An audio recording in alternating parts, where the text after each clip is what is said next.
The world remained at record levels of anger, worry and sadness in 2018, according to an annual global survey released this week that reinforces studies showing that work-life balance is more important than wealth in attaining happiness.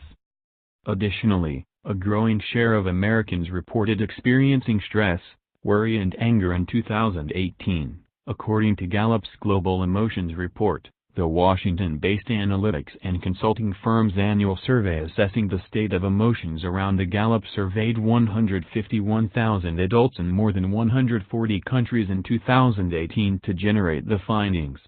From the survey questions, Gallup generated two indices, one focusing on positive experiences and the other focusing on negative experiences. Globally, 39% of people said they had experienced a lot of worry the day before and 35% reported stress.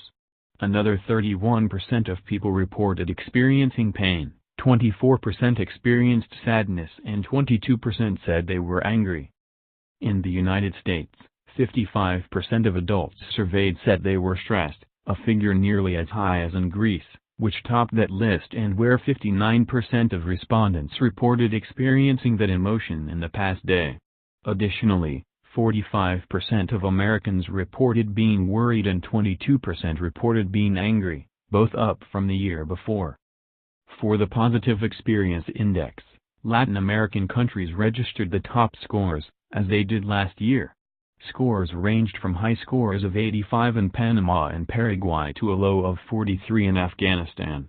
Paraguay has topped the Gallup survey since 2015 while Afghanistan finished at the bottom for the second consecutive year.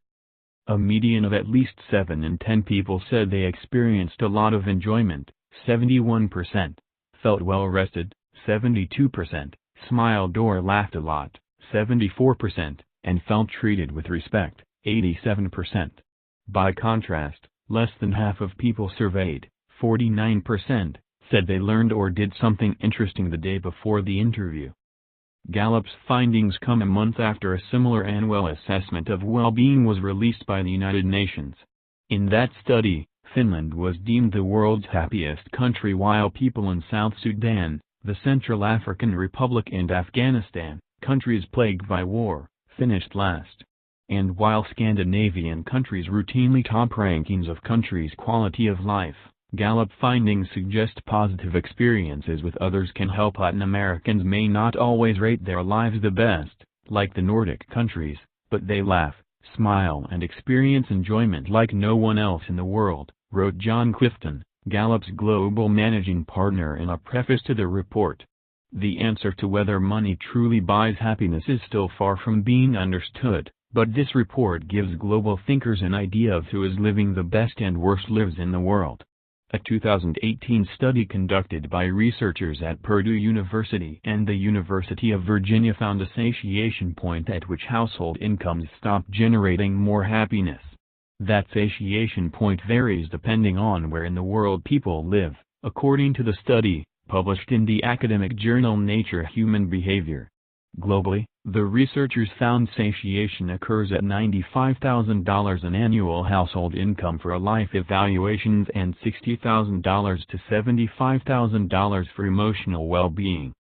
The 10 most positive countries in 2018 were 1.